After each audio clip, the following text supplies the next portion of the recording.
that kind of brings us to today's topic, which you and I chatted a little bit about it beforehand, like a week ago when we were kind of planning this out, which was around, like who is responsible for doing the emotional work in the relationship.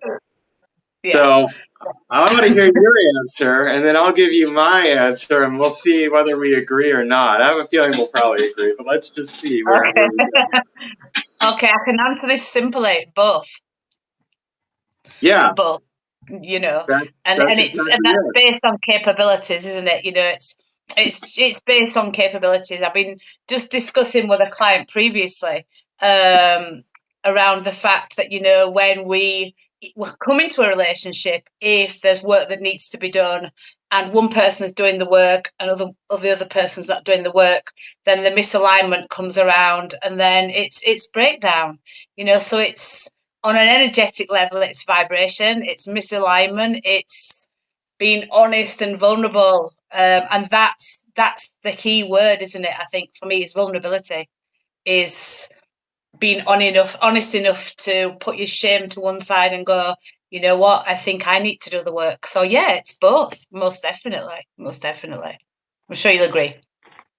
Well, yeah, I do actually. I mean, I think it is really both people or more, depending on what the relationship dynamic is. But it's basically like, yeah, if you're going to be in a relationship with somebody else, and I think this applies regardless of whether you're in a romantic relationship or a friendship or a familial relationship or anything. Like, it doesn't really matter the type of relationship. At the end of the day, like if you are in a relationship with somebody and there is some component of emotional connection, there's a really important piece to that, which is just the relationality of it. And I think, fundamentally at the core, what I look at when I work with people is kind of helping them answer the question, can I be okay with myself and with this person no matter what happens? Like, can we be okay together, even though we might inevitably go through a rough time? Because there's no such thing as a relationship where there aren't moments of roughness or challenge. But the question is, can I go through that in a way where it's like, I know that this person and I can be okay together, and we're going to carry each other and ourselves through it. And part of it's going to be because, like, I'm willing to own my part and do the emotional work on my end for myself without putting it all on you, and you're willing to do the same. Yeah, so true. I love the look on your face. You're kind of like, oh, but it's true, right? Yeah, it's like, I gotta do that. Exactly, and it's about that accountability, isn't it? It's I've just said to the previous client, and it's fully in line what we're talking about. Everybody walks around going, if he didn't do this and she didn't do that, then I'd be okay. But it's having that accountability again, isn't it? And putting your hand up and going, you know what, I think I need to do some work. But you're right, it's having that commitment, isn't it? Saying, we've got enough in common, we've got that connection, we've got the same values, whatever everybody wants to prioritize in a relationship for them, and being able to commit to working through things. And I think that is the challenge with people, isn't it? Because when it gets tough, then a lot of people are just not willing to make that commitment or see it as their part of the responsibility and be accountable for it. And it's got to be done, hasn't it? And that's kind of like, the work that I do is very much around, if people can't manage their own accountability, they can't be accountable. A lot of the times it's because they're disconnected from themselves. They've not got that awareness. They've not got that knowing about themselves, and it's that self-exploration, isn't it? That sometimes it's extremely uncomfortable. Well, it's always uncomfortable. Well, that accountability is definitely a part of it. I mean, I kind of think of that as along the lines of the value of responsibility. Like, I have a responsibility to myself and to the people that I'm in with my life. And of course, when we break down the word responsibility, we actually have response and ability. I have the ability to respond, which means that I don't have to react to a situation. I can actually make the choice to respond and recognize the power of choice, which is huge. Because if we're going to have accountability, I think that part of what of where accountability is like so important is actually recognizing that accountability applies to that ability to make a choice. I Yeah. have the ability to make a choice, and that choice is, am I turning away, for example, from a person, or am I turning toward them? Am I making Yeah. the choice to turn toward them? It's interesting because you're probably familiar with the Gottman's work. Yeah. They talk about that, like, if you're not turning toward each other, then that relationship will end eventually. And usually, what will accompany it is the four horsemen. The criticism, the contempt, the defensiveness, and the stonewalling, because you know we're basically putting a wall up between ourselves and saying, like, I'm going this way and you're going that way. With accountability, it's like, I'm accountable to myself and the way that I behave and act, and I'm also accountable to you, because if we're choosing to be in relationship with each other, it necessarily means that I'm going to have to make that choice to choose both myself and you. Yeah. Yeah, absolutely. And it's such a challenge, because with that accountability, obviously, people are very aware, that they come to their emotions with actually being accountable and, saying, I need to change, or I need to do this work. And it's that rabbit hole, isn't it? Because once you start going down that rabbit hole, then you're going to highly likely be facing emotions that you've probably been avoiding for quite some time. There's something else that you hit on earlier, and I want to come back to this word. It's the word values. Because I Mm, think a lot of times when people get involved with each other, they haven't necessarily vetted each other for values. I mean, I've certainly done that. I have been that guy who, I saw somebody, we had some things in common, and I thought she was really hot, and I didn't fully vet her. And then the yeah, end result was getting into a relationship where the cost for both of us, not just for me, yeah, the cost for both of us was there was an emotional cost, there was a physical cost, there was a you, financial cost, there was a creative cost. And I think that it's one of those things that I've been paying a lot more attention to as I've been going further out into the world, is kind of looking at, do are people vetting each other according to the values? Because at the end of God, the it's day, if I'm massive. with somebody who has similar values to me, I'm going to turn toward that person, because we're going to be aligned in all the ways that are really important on the internal level. And that Yeah. external level will take care of itself. Yeah, for sure. Values is huge. In fact, I've read it a million times when talking about relationships. If your values are aligned, then other things can fall into place really easily. But, for example, if someone, for people that are not quite sure of the context, if someone has a particular political view, for example, that's a really strong topic, and the other person hasn't, has got an opposing view, then that can become a huge rift. Huge. We know that by the conversations that go around when you're at a dinner party and people say, don't talk about politics, for example. It's when people have got strong values around something, they, after a short period of time, raise their ugly heads. And if people, generally, when it's a value, it's something you feel superiorly strong around, and you're just not willing to shift. There's not even any negotiation. And I can think of that myself. And like you said, I've been in previous relationships where I've not kind of had those super important conversations. And really, and that's down to time, isn't it? It's spending the time to get to know that person. And when you don't take that time and ask those important questions, then you become unstuck. And like you say, it's challenging because, then you're trying to make it work, and you get to that point where, like you see, there's so many things involved, the financial, the emotional, all that stuff. And it's painful, and it's quite often, if it's a cyclical trauma thing, a toxic cycle that someone's going through, you're also re-traumatizing yourself time and time again. So it's not something we should be taking lightly. Values, certainly for me, is right at the top of my list. Yeah, it's definitely at the top of my list. I mean, and I think it actually counteracts that tendency to trauma bond as a result, because I mean, trauma bonds are really kind of based more on, I've got this wound, you've got this wound. Oh, look, our wounds perfectly come together to Fix trigger each each other. other.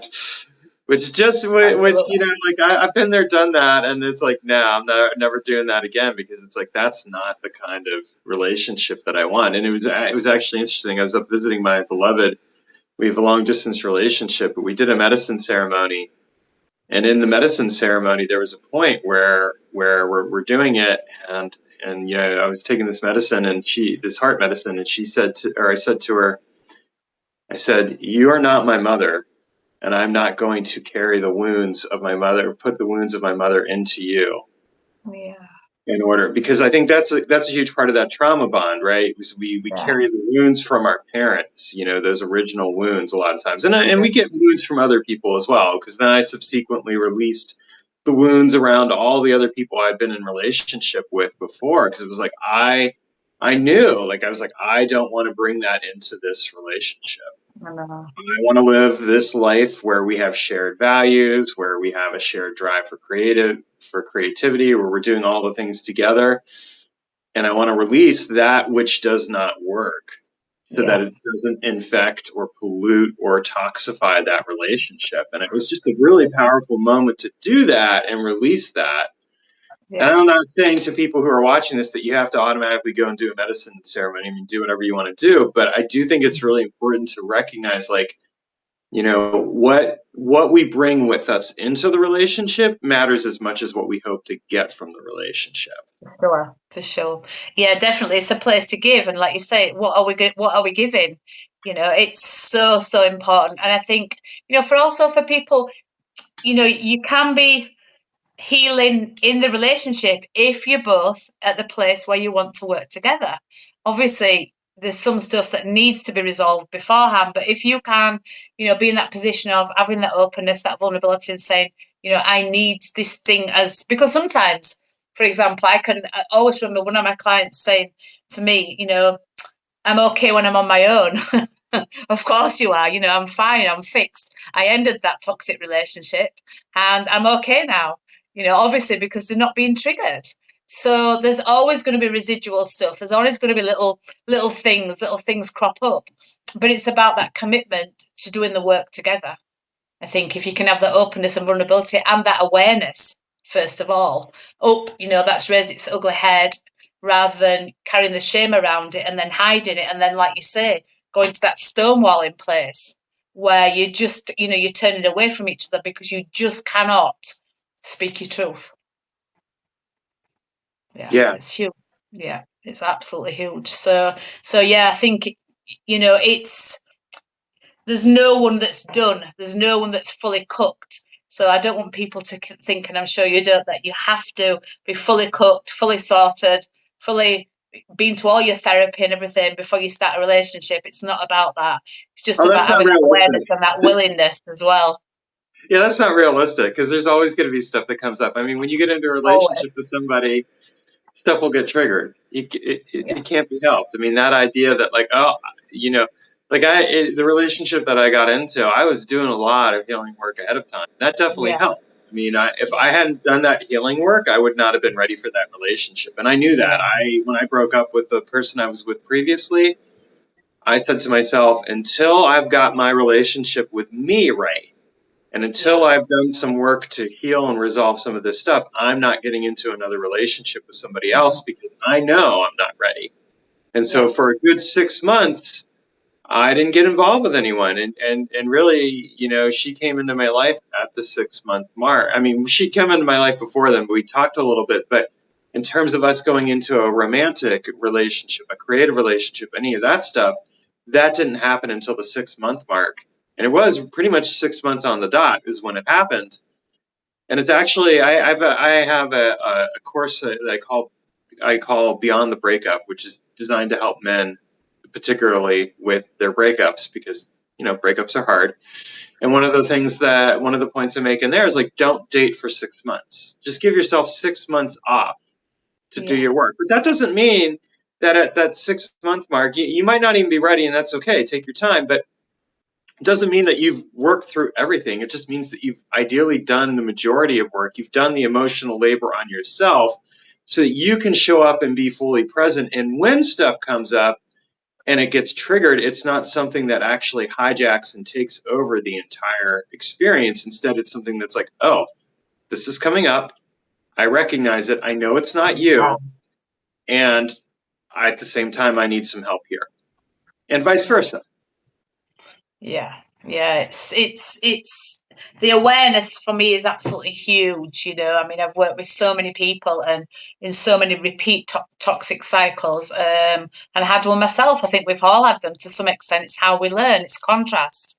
But it's so important that we make that commitment, because, as you say, it's not just about you diving into something and getting hurt again. You've got to be responsible for that other person, as far as, at least I'm not going to take my baggage and spew it all over you. It's just not fair. It happens all the time, and hence the reason why we do the work we do. But it's such valuable work, and like you said, it's not just in an intimate relationship. When you do the work yourself, you relate to everyone else differently, and I think the beauty of it is the fact that when you're relating different, we all learn from that, and then we carry that forward. You just by speaking different to someone and having a different perception and behaving in a different way creates thoughts in other people, and then creates an ability for people to look at themselves and think, okay, I wouldn't have responded or reacted to that the same. I can do something different. I can behave in a different way. And I think for me, that's the beauty of this work, helping people to be more, connected to the self and more in a place of being able to give to others without all the baggage, is that it's a knock-on effect. It's a domino effect. And we all need to take that responsibility. A Yeah, million percent. yeah, we definitely do. There's really no way to avoid that. I mean, I think a lot of times that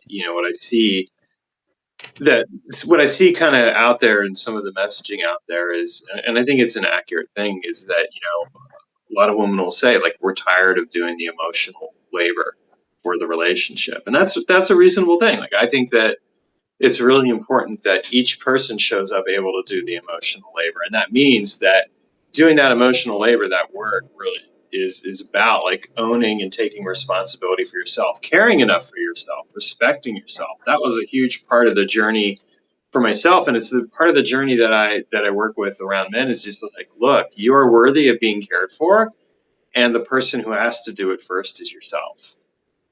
Getting up in front, like one of the routines that I have each day is I look at myself in the mirror and I look into my eyes and I just say, I like you, I love you, I care about you, I respect you, I Yeah, trust you, I'm here yeah, for you. And I say that in the morning and I say that at night. And why am I saying it? I'm embodying it within myself. I'm absolutely. essentially saying, like, look, you are worthy of being taken care of, and I'm going to take care of you, because that's that wounded child needs to hear that. Yeah, for sure.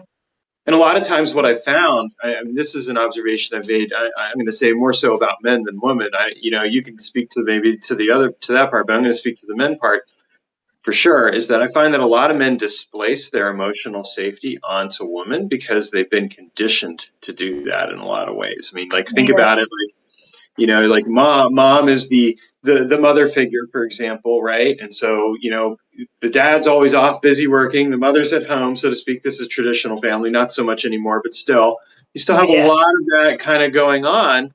And so then a boy grows up, he's becoming older and everything else, and what does he do? He displaces it onto the woman that he gets involved with dating with, instead of saying, I need to actually learn how to take care of myself. I need to actually say my farewells to my mom, still love her and visit her occasionally, but actually go through the initiation experience of going from a boy to a man, which includes the ability to take care of myself and show up for myself.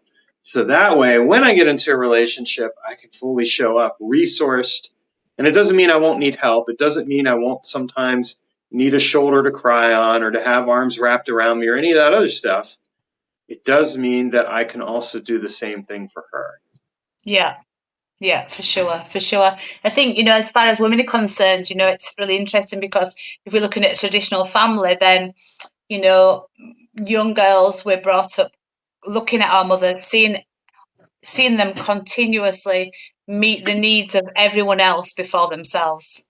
Mm-hmm. So, like the simple thing, just like observing your mum in the kitchen. I used to observe my mother. She would feed my dad, then me, and then she'd be stood in the corner of the kitchen eating her own food, not even sitting down a lot of the time. Oh, you know and that's typical. And then you'll go to your grandparents, or then you would walk into your grandparents and they'll be straight away, let's feed everybody, forget about ourselves, there's nothing left even for me. Let's go and feed the neighbors. It's just that role, that women are programmed into completely. And I guess that's the dynamic, isn't it? And then you get a man that's not kind of caring for himself and can easily attach to that environment. So it's again having that super awareness of the fact that the other person is not responsible for the way you feel, but they can contribute to that. yeah. I think that's the difference.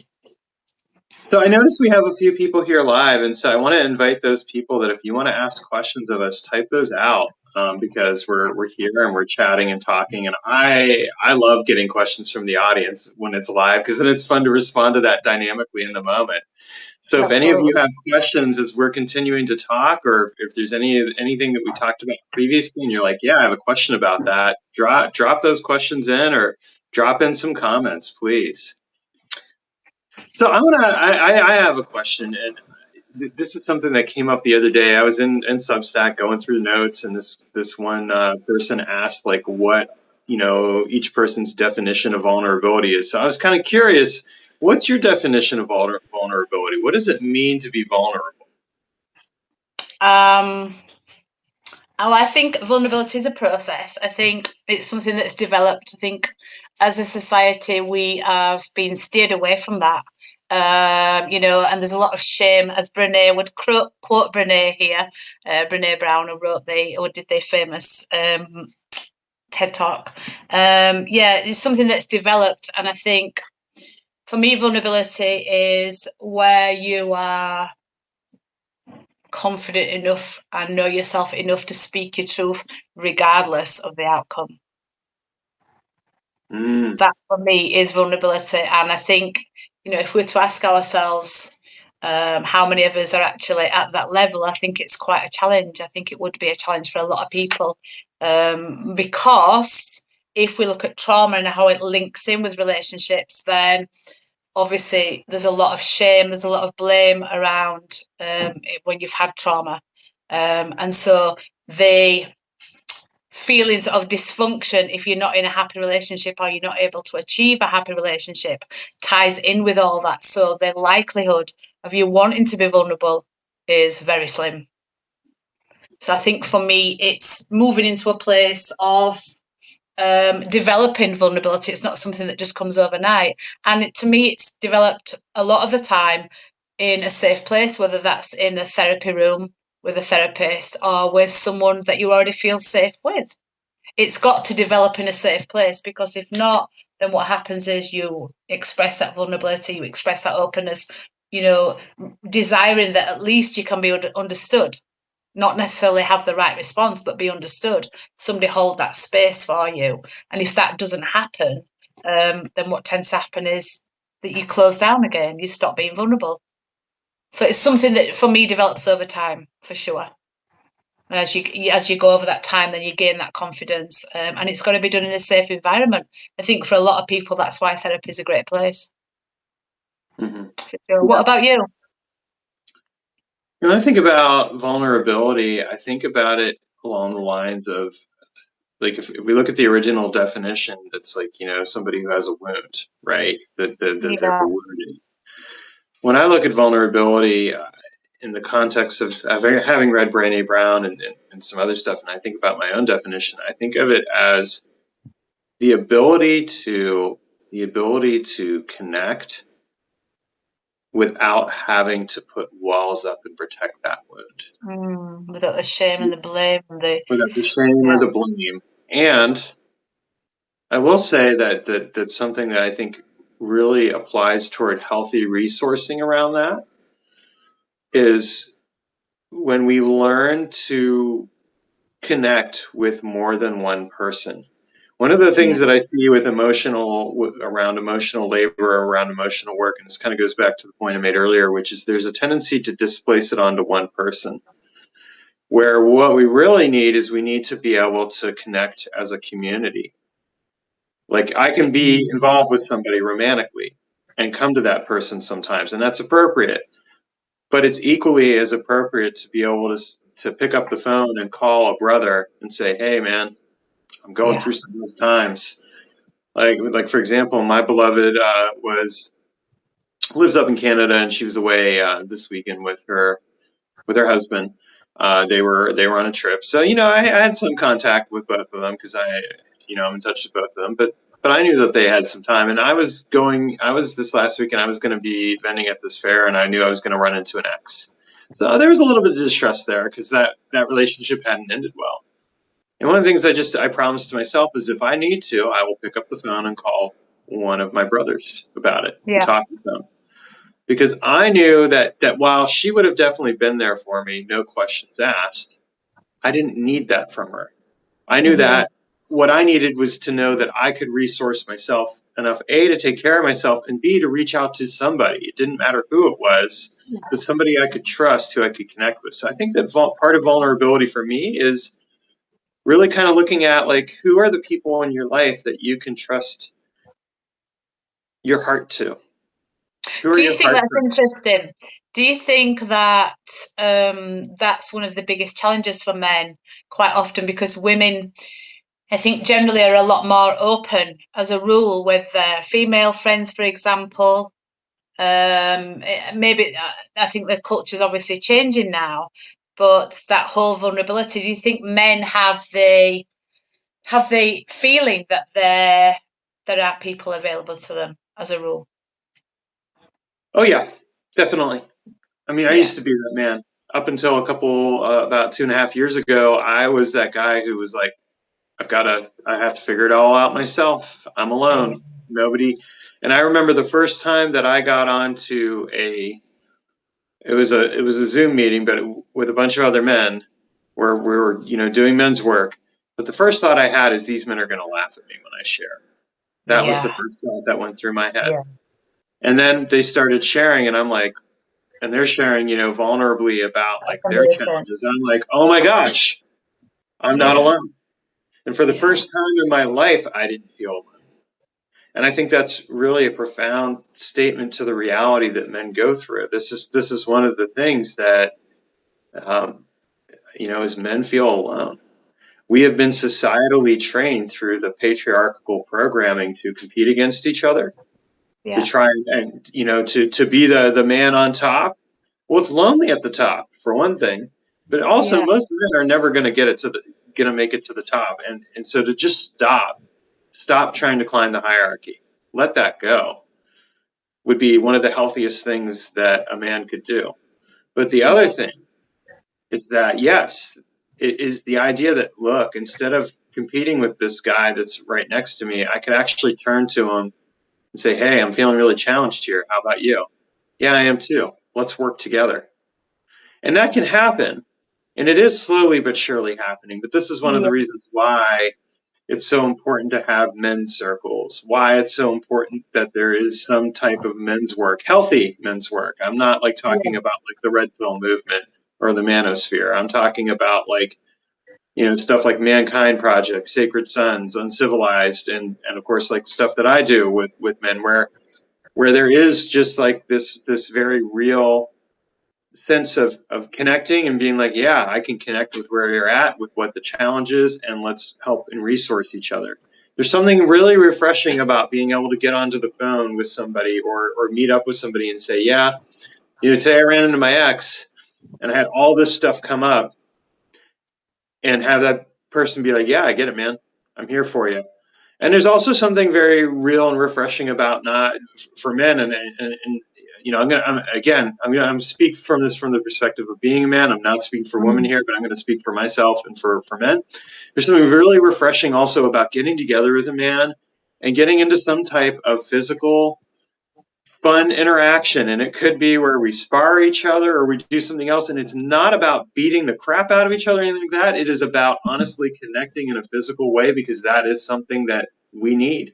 I know for myself, like going and practicing some kung fu after that weekend, spending like part of an evening just practicing some kung fu was exactly what I needed. It allowed me to express those experiences on the physical level. And I think especially a lot of men who aren't necessarily, it's not that they don't know how to feel. Like there's this thing like men don't know how to be emotional. No, men know how to feel. They're very sensitive. They have very sensitive parts, but they don't Yeah, know how to always express those feelings because they've been told not to. Well, one of the ways that they learn how to express it is through that physical embodied somatic experiences. yeah. Yeah, I think from a woman's perspective, I would certainly, my partner is very emotionally expressive and has done that work on himself. But I think it would be so exciting to, as a woman, to know that these opportunities were in place for men, men's circles, and I know that that's developing now. Um, just that there is that space, because I think I mentioned to you before, and we had a chat briefly. I ghost wrote a book for a lady in America that had an idea that she wanted to interview men that had developed emotionally and become emotionally more expressive. And so I transcribed the whole book for her from recordings. And I cried the whole way through listening to the recordings, because my dad, who's now 81 years old, was of that generation where, his father was in the war, they were expressive, it was very hard times, it was very harsh on the men, and, little boys don't cry and all that kind of thing. And for me, listening to those recordings um, certainly gave me a huge perspective, change of perspective of my father and men as a rule. And I think we can't have enough of that, because women want men to be more emotional, but I don't think they're aware of the fact. I don't think they're aware of the fact that they're not often brought up in that environment. And also, we've got societal issues still pressing down on them as well. So, but it's, super exciting to get that book out, and to just feel like, men were going to be moving into that space, more into that space, of being able to be themselves and express emotions that are there just like ours are. So refreshing and so exciting. Men are more expressive today than they ever have been, and there's still a huge challenge around it. And I say this, I mean, I'm 48 years old. My dad was born in 1940, so technically before the baby boomer generation. Yeah, And it was interesting because I was thinking back to it, that I mean, he had his faults and his challenges, but one of the few things that he definitely did right is he said "I love you" a lot to me yeah, growing up, and was physically affectionate. Would sometimes hug me or whatever, which is not typically what you would expect to experience. And keep in mind, I mean, this was a man who was born in 1940, so this was so yeah, definitely for older sure. generation. And I know that his father was not very expressive, so it kind of helped me realize that he was doing the best that he could with what he For had. sure. Yeah, And I think that a lot of times that people don't always recognize that. I mean, I see that with a lot of men. I mean, I see that with, when I hug, there are some men where when I hug them, they're stiff as a board. And it's not that they don't want to hug, it's that they are so locked up yeah. in They're their not used to bodies. it. It's not Their familiar to emotions, them. yeah, their emotions are so locked up, their bodies are so locked up, and it's like, and it's just it's one of the reasons why, if you look at like the statistics around heart attacks and stuff, men have heart attacks. Well, why do so many men have heart attacks? Well, think about it, they're holding in all those emotions. For I sure. remember when I was going through this recent spate, like I did a few months, about 4 months from September of last year through December, of like 6 different initiatory experiences, because I was working through the wounds from the previous relationship. And the last two experiences, I had what I would call heart melting experiences, where like it was like 3 a.m. in the morning and my heart just started to melt. And there was all of this experience. Some of it was painful, but it was just like all of these emotions. And I realized afterwards, I'm like, I've probably given myself about 5 to 10 years of life back by doing this work. Sure. That's one of the reasons why men need to learn how to feel, because it's not just that it's going to be healthier for the people in their lives. It's that it's going to be healthier for themselves. It's going to be healthier for them overall, and they're going to live longer, and they're going to live more full and satisfied and happy lives because they're not burying it in themselves and keeping Absolutely. themselves And like you say, on a from physical level, a health level, it's huge. I don't think many people realise that actually, your heart can actually close. And it's not a visual thing, but it actually closes down. It shuts down emotionally, and that's your heart center is your emotional center. And like you said, the physical attributes to that are absolutely, absolutely huge. And it's interesting when you're working with men. I've worked with lots of men, and when I would ask them how they would feel, what emotion they were experiencing at a particular time, they would revert back to, well, I think, and trying to make it logical. And they'll say, no, I'm not, I'm not speaking to you about that. I'm asking you, how did it feel? And they're saying, well, I think.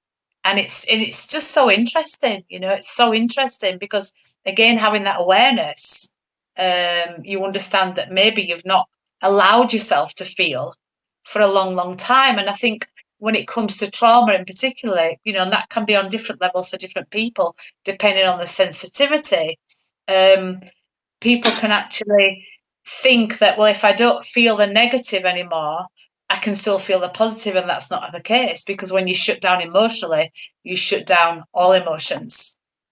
When you shut down and think, I'm not going to suffer any more pain, then you're blocking only the pain, but you block the pleasure as well.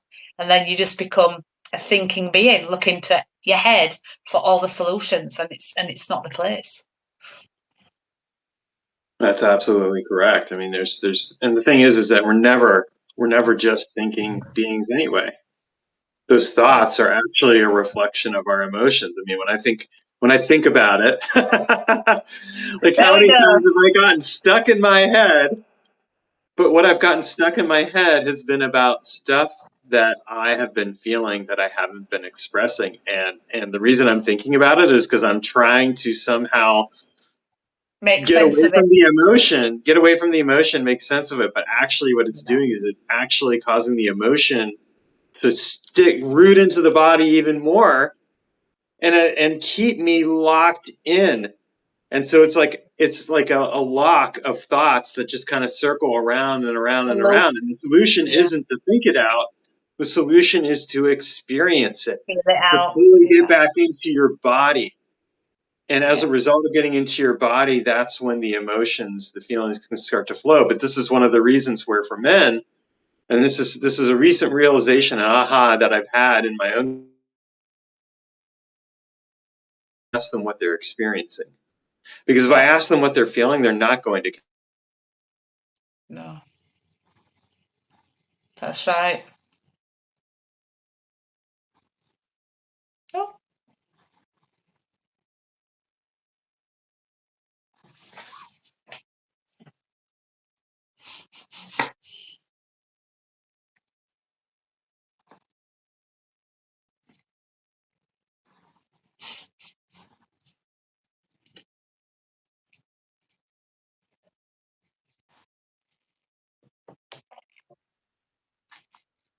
Hey, There we go. the internet connection got a little unstable there. I think it was threatened by my talk about experiencing Well, stuff instead of you just were obviously feeling. releasing some energy there, and that was the That's vibe. right. It went boom.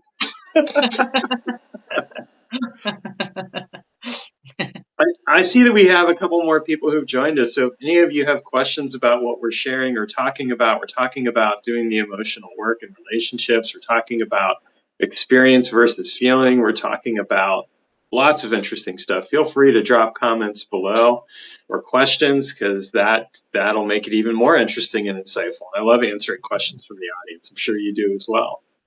Yeah. I think just what you were talking about then, though, about, feeling things out, even on when we're not talking about relationships, a relationship with ourself. Obviously that's the first place that we start before we look to an intimate relationship or to connect healthily with other people, is actually feeling our emotions. And sometimes when we go to our head to try and process things, it's just not the right place. Great for some solutions, but when we need to feel things out, what we need to do is, move in somatics. We have to move into the body. And that sometimes can just be releasing the energy. I'm a big fan of shaking. I shake all the time. And it's obviously goes back to that trauma response that we've kind of lost as human beings, along with our shame and our blame. But for me, if someone is, in that place where they're going, they've just realised now, maybe I go to my head to solve my solutions in my relationships, my challenges in my relationships, then sometimes it's just as good to just get rid and release that energy. And just feel into your body. What am I actually feeling? Not what I'm thinking, not what can I do, but what am I feeling? To just address that. And sometimes when it gets too intense, it's just good to move your body, give yourself a break. I'm all for, like we spoke about earlier, reaction, against response. I'm all for, in a relationship situation with anyone, if I don't feel, or I have very strong emotions at that time, and I don't trust what I'm going to say is the right thing, then I will actually say to that person, I don't trust myself to say the right thing right now because of my energy. So that's a super interesting thing for me, and something that I've practiced for a couple of years, is if you've got an intense feeling, can you trust that feeling to then move it into a place where you can give a response that's the right response, or one that portrays what you truly feel, not what you truly think. So move your bodies, guys. Ooh, I'm gonna take that. I'm gonna steal that. That's a good one, because I mean that's true. It's like, can I trust myself right now? Well, sometimes, and what an act of vulnerability, actually. Like, what an act of bravery to say that. Be like, I Yeah. can't trust myself to say the right thing right now. No. I need to figure this out. I mean, that to me is kind of like when I've said sometimes to somebody, I've said, look, I'm going to take a walk. Yeah. I know we're in a heated conversation, but I need to walk for a bit. I need to kind of just move some of this, and I will come back and we Yeah. can talk about it further. And I know that whenever I've done that, that has been the better course of action than if I've continued to stay in it. Because if I've continued to stay in it, a lot of times what ends up coming out is a reaction, and it's not necessarily even a reaction to that person. It's a reaction to whatever is going on inwardly that may be hitting on numerous trigger points that have nothing to do with that person and never did. Absolutely. Absolutely. It's absolutely huge. And I think, the other thing is, when it also ties in for me, what I teach with my clients, a lot of them have got challenges with people pleasing, which, we can all fall into that category at certain levels. But when it's intense and you're giving up your own needs, then I think you can also tie that in, and you can actually say, to that person, I can't trust myself right now to say the right thing. And it's not about you. It's not about you. It's about owning that, and then actually saying, I feel like, so that person's not worried. So you're not setting off that trigger for that person. I'm going to come back to you in an hour, in 2 hours, in 5 hours. But to actually say to someone, it's not about you, is such a huge gift to that other person, and just a huge step of your own vulnerability as well. I think and it's always appreciated, always, because when you're in a relationship, if you're having challenges, then it is obviously very distressing for that person if you're in conflict quite often and you're struggling to battle through it. So for me, saying it's not about you and owning that is a huge gift to that other person, for sure. Yeah, it's beautiful. It's beautiful. And when it's said back to you, I've had that before. It's just like, okay. Because we do, when we're emotionally entangled with someone, quite often we can take on the other person's issues and wonder if we're doing the right thing, and overthink again, when we don't trust our bodies. So yeah, I think it's for everyone out there that's having challenges right now, that I would say definitely try that. Ask that person, can I take some time out, and give them that gift of acknowledging and that awareness that it's not about them. Yeah, Such a kind thing to do. I Instead of agree. pointing the finger. That's right. It's easy to point the finger. Just remember, you've got like four fingers and a thumb pointing back at you. Well, at least three fingers pointing back at you. Exactly. So I was like Exactly. saying, Exactly. like the finger you point, like it's true though. It's like you've got, and there's a saying in men's work, and I think it applies here, is if you spot it, you got it. So if I spot it in someone else, I've definitely got it in me. The world's a mirror. That's right. It And is. that A once sacred you grasp mirror. that concept, oh my God, it's like you don't even have to ask the question, why am I being shown this? It's like, God, okay then. And I think you'll find, I don't know if there's any other coaches on, but kind of therapists on. But for me, whatever I forget that I've not resolved will come up in a client for sure. And I find myself reiterating back to that person. I'm thinking, oh, there we go. That's something that I need to pick up on again. But life is a mirror, and everyone in it is a mirror to us. And that's, I think, one of the things for me that can become a little bit complex, because sometimes we can think we're in a toxic relationship. For me, it's only toxic if two people aren't doing the work. Sometimes it can look like that person's triggering you all the time. That's not a toxic relationship. Toxic relationships when you're not dealing with it, and so if someone comes to you, my partner, when we first met, brought up all sorts of things in me, and I'm sure that I did him as well. It's how you deal with that, or if you're actually dealing with it, it makes all the difference, for sure, for sure. Yeah, that's absolutely true. It's like it's how you deal with it that matters, and the way that you show up. I mean, at the end of the day, like that's a reality. The more that and it kind of goes back to what we talked about earlier, which is that responsibility, that ability to respond. Like I can either react Yeah, or I can choose my response. yeah, I prefer to choose my response because then it's like yeah, I can have that reaction and I don't have to actually do anything with it. I can have that and then be like, oh, I'm gonna choose my response here, and it may be very well be like acknowledging like, look, I'm having a reaction. This isn't about you, but I need to figure this out, and I'm willing to figure it out with you if you're open to doing that. And if you're not, that's okay. I can go off and do it on my own and come back to you, but it is here, and I need to own that before we can go forward. Even doing something like that can be one of the most powerful game changers in relationships that you have because you're not allowing that to drive the reaction to drive the relationship. Instead, you're choosing the response that is going to take that reaction and turn it into fuel that leads to greater intimacy and connection. yeah. For sure. I think the reason why I kind of always home in on that is because I'm someone that's I'm not going to put myself in a box, but class as a highly sensitive person.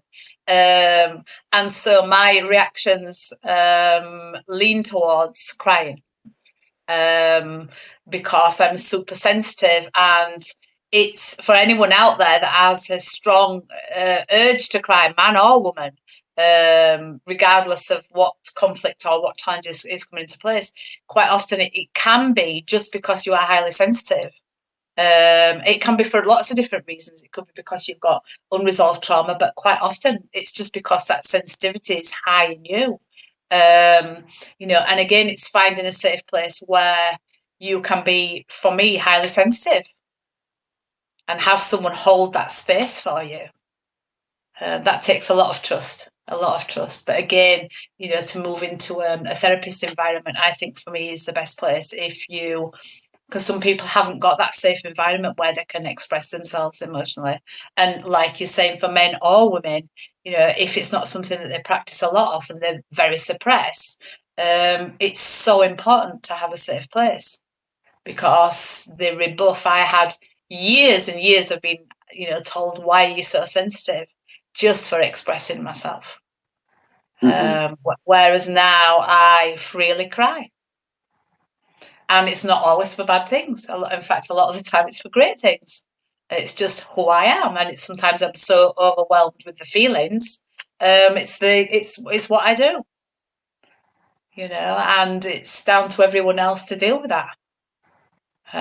But it's not damaging to other people, and I think that's what we're talking about.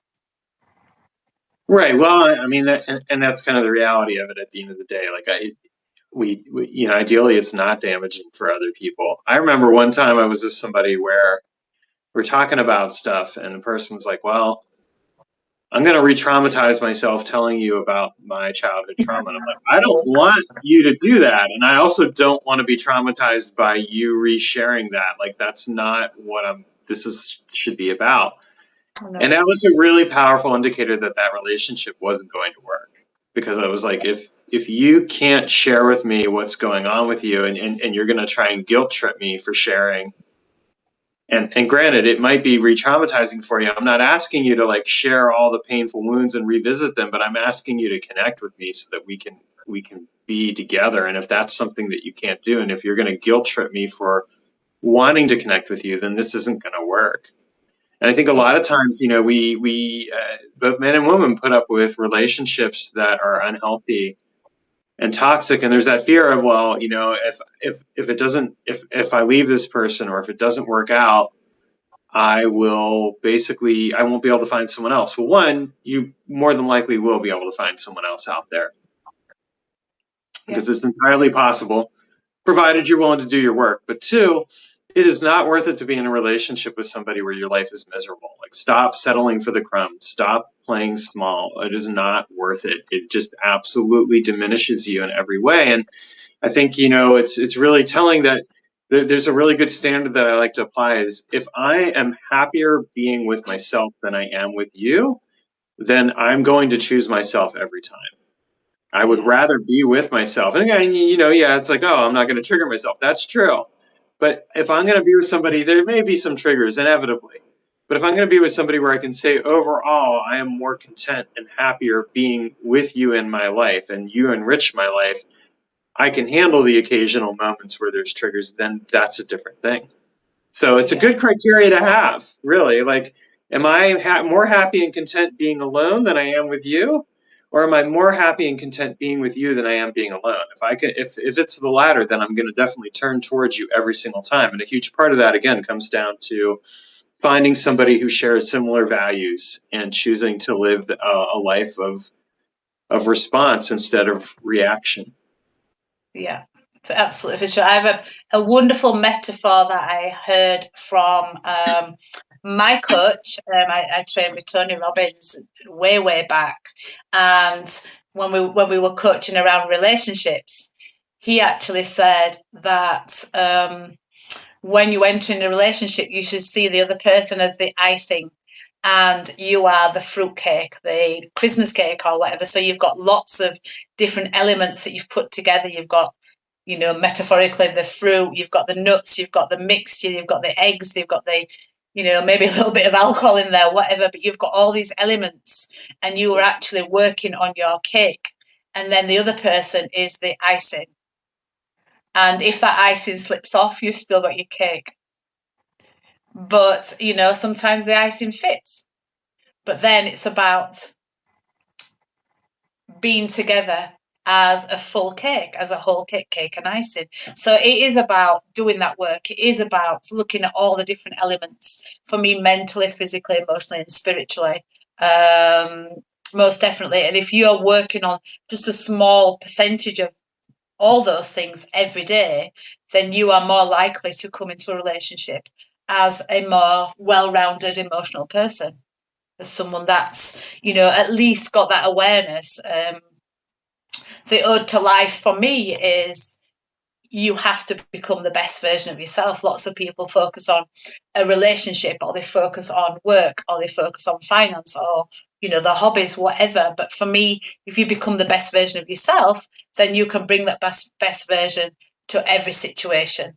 And with always the thought that at the end of the day, we are continuously growing and changing. And so if you're in an intimate relationship, for example, to at least have that communication where you can check in and kind of say, look, I'm going to that next level. I can feel that I need to grow, and growing together, because you're always kind of, one moves up and then the other moves up. But it's such a beautiful place. When it's a safe place, the best place is to grow in a relationship if it's a safe place. And that's something that you both have to be responsible for.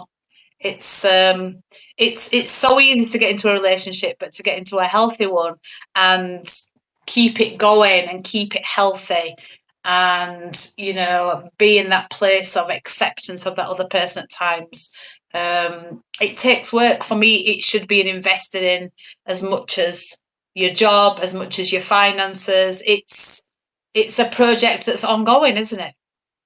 It is.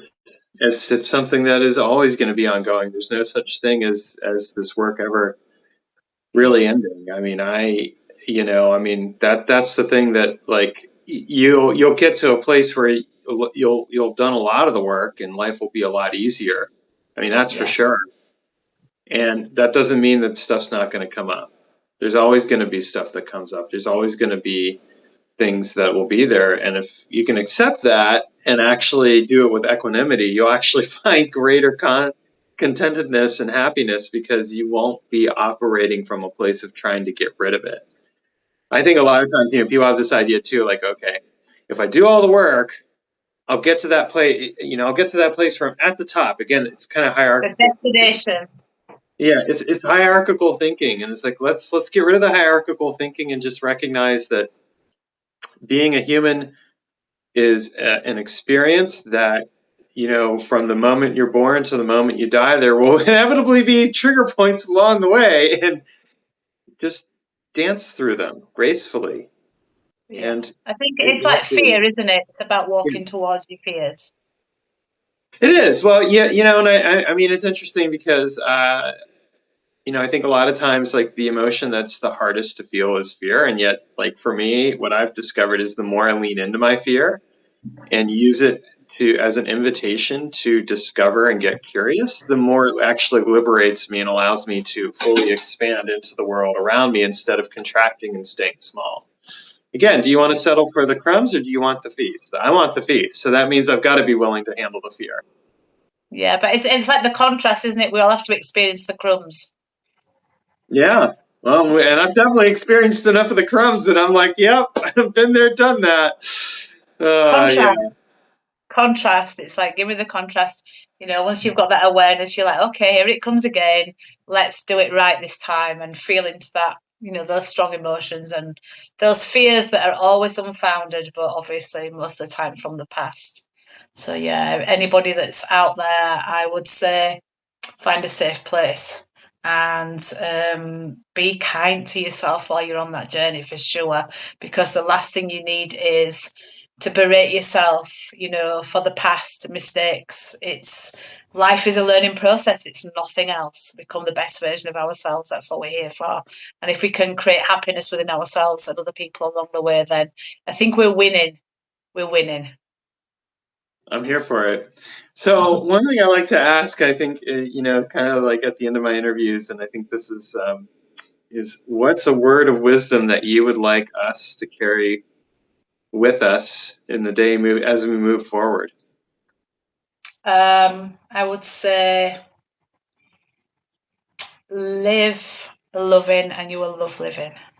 I love it. I love it. So work on that for sure. I'm here for it.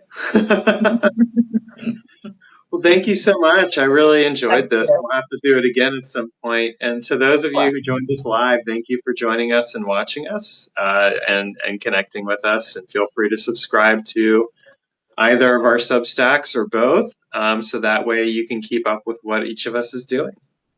That's great. Thank you so much, Taylor. And to everybody that's joined, thank you. And I hope that you can take something away. It's been an absolute pleasure. Thank you. Take care, everyone. Okay. Bye.